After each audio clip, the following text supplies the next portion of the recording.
কৰি আছিলে নো? এই আমাৰ কালি দুবুহাত গছজোপা ভাঙিলে আকৌ চাহ দি আছিলোঁ কাম কৰিব। নমস্কাৰ আপোনালোক সকলোকে মোৰ ইউটিউব চেনেলটোলৈ পুনৰবাৰ স্বাগতম জনাইছোঁ। সকলোৱে অনুৰোধ কৰি আছিলে যে ভ্লগ দিব লাগে। আজি আকৌ নতুন ভ্লগ এটা লৈ মই আহি গ'লোঁ। সকলোৱে মৰম দিব বুলি আশা কৰিলোঁ। আজি কাতি বিহু। কাকবন্তিৰ পোহৰে উজ্বলাই তোলক প্ৰতিজন অসমীয়াৰ কৃষিজীৱী অসমীয়াৰ সপোন আৰু উৰ্বৰা হৈ উঠক খেতিপথাৰ আৰু ফচলেৰে উপচি পৰক প্ৰতিজন অসমীয়াৰ ভঁৰাল। কাতি বিহু উপলক্ষে মোৰ আৰু মোৰ পৰিয়ালবৰ্গৰ ফালৰ পৰা অসমবাসী ৰাইজলৈ মংগল আৰু সমৃদ্ধি কামনা কৰিলোঁ। আজি বিহু দিনাই আমাৰ ইয়াত পূৰা একদম ডাঙৰ বৰষুণ, বতাহ বৰষুণ। আমাৰ ঘৰ গোটেই মানে এইবোৰ গছ ভাগি পৰিলে। এজোপা পদূলিমুখৰ গছ দেখুৱাইছোঁ ৰ'ব আপোনালোকক। এজোপা পদূলিতে সোণাৰু গছ এজোপা আছিলে, এজোপা ভাগি পৰিলে।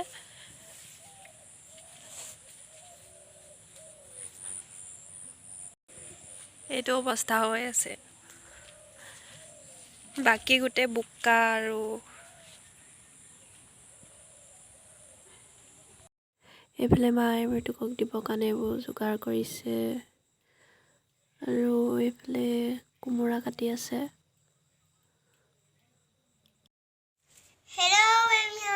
আমি জলফাই খাব লৈছোঁ। এডোখৰ খাই দেখাই দিয়া মানুহ। ভয় লাগিছে।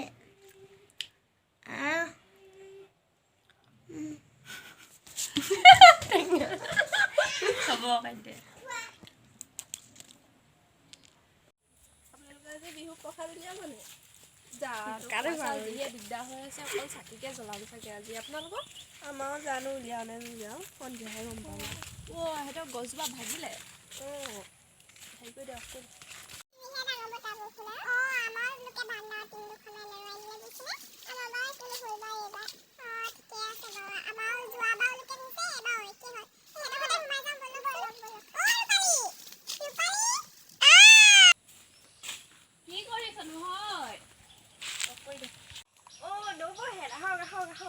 কি কৰি আছিলেনো? এই আমাৰ কালি দুবুহাত গছজোপা ভাঙিলে আকৌ চাহ দি আছিলোঁ কাম কৰিব। আহক ভিতৰলৈকে বহিব আহক। ব'লা। বহিব আহক ভিতৰতে। এইজনী যে শুইয়ে আছে অথনিপা পাতিখাৰত। তোৰ আলহী আহিছে দেখিছানে? গৰম উঠি আহিছে ন? পানী গিলাচ আনাগেচোন তুমি। আনিছোগে ৰ'ব। কোন ক্লাছ পালিগে হয় তই? হেৰি চতুৰ্থ। আজি স্কুল বন্ধ নি? বিহুৰ কাৰণে বন্ধ দিছে আকৌ। মই পাহৰিছিলোৱে। ৰ'ব এই গিলাচ লওক পানী। দিয়া। হেৰি বিহু চিহু পাতিছেনে হয়? আমাৰ এবাৰ জানো পতা হয়নে নহয়। আপোনালোকৰ এবাৰ পাতিব নাই বিহু? আমাৰ যা-যোগাৰ কৰিছোঁ পাতিবলৈ। আকৌ হেৰি মৃতকক দিম বুলি ভাবিছোঁ। আহিব আমাৰ ইয়ালৈকে। চাম বাৰু সন্ধিয়া। হেৰি বহকচোন দেই, মই চাহ অকণমান কৰোঁগৈ। চাগে আৰু এতিয়া চাকি তাকি জ্বলাবলৈ যা-যোগাৰ কৰি আছোঁ। চাকি, কপাহ, এতিয়া শলিতা বনাম। তাৰপিছত পাত-চাত থৈছে আৰু এইবোৰ পিঠা-চিঠা আছে আৰু। এইফালে পাকঘৰত আমাৰ আজি মানে মৃতকক দিব। সেয়া দিনটো আমি ভাত খোৱা নাই, এতিয়া সন্ধিয়াতে বনালেই। মাংস বনাই আছে ইয়াত। এতিয়া নেদেখুৱাওঁ, একেবাৰে দেখুৱাম, খাবৰ সময়ত দেখুৱাম।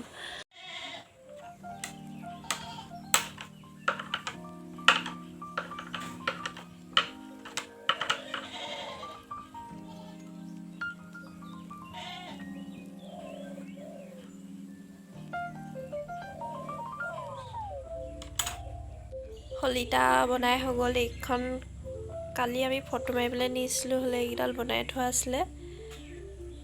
সেইকাৰণে এইবোৰ আগৰে দি দিছোঁ আৰু এইখনৰ কাৰণে নতুনকৈ বনালোঁ। এতিয়া পাত কাটিম আৰু চাকিত তলত দিবৰ কাৰণে। এয়া মোৰ পাতবোৰ বনাই হৈ গ'ল। তেনেকৈ বনাইছোঁ। তাৰপাছত ইয়াত চাকিত দিবৰ কাৰণে এনেকুৱা কাঠিকেইডাল বনাব লাগিব আৰু মায়ে এইকেইটা লাইন দিছে। কেনেকৈ বনাম এতিয়া মই ভাবি আছোঁ। বনাব লাগিব, উপায় নাই। এইবিলাক কাঠি চাটি বনাই হৈ গ'ল। এতিয়া চুচি কৰি দিয়া নাই আৰু এনেকৈ দি দিছোঁ পূৰা একদম।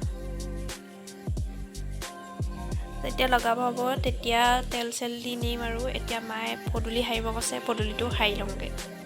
এয়া সন্ধিয়া হৈছেগৈ আৰু চাকি তাকি জ্বলাব হৈছে। চাকি জ্বলাম এতিয়া। এয়া ভঁৰালত জ্বলাবলৈ আনি কৰি লৈছোঁহি আৰু।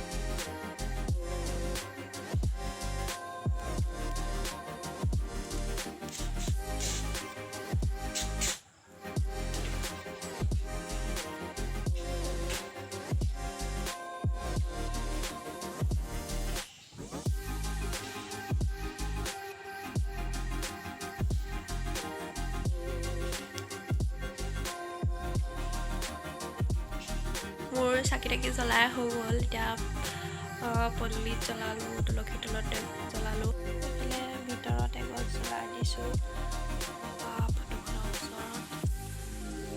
ইফালে পদূলিত দুগছ, তাৰপাছত এইখিনিত তুলসীজোপা আছে, ওচৰত নেদেখুৱাওঁগৈ আৰু এতিয়া। তাৰপাছত পাছফালে জ্বলালোঁ বাৰীত আৰু ভঁৰালৰ তলত অথনি আপোনালোকক দেখুৱালোৱে। মায়ে পাছফালে পথাৰত জ্বলালেগৈ আৰু পাপা মৰিশালিটোৰ ওচৰত জ্বলালেগৈ। বাকীবোৰত মই জ্বলাইছোঁ। এয়া মৃতকক দিবৰ কাৰণে যা যোগাৰ কৰিছে আৰু।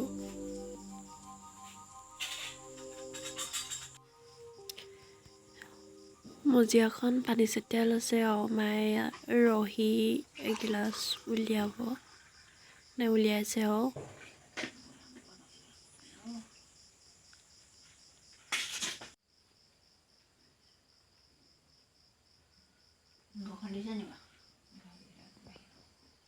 নাই দিয়া।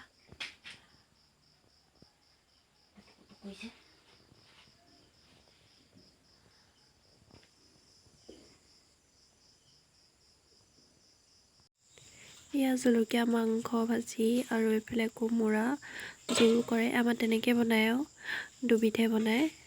তাৰপাছত এইফালে ভাত। এতিয়া খাই লওঁ।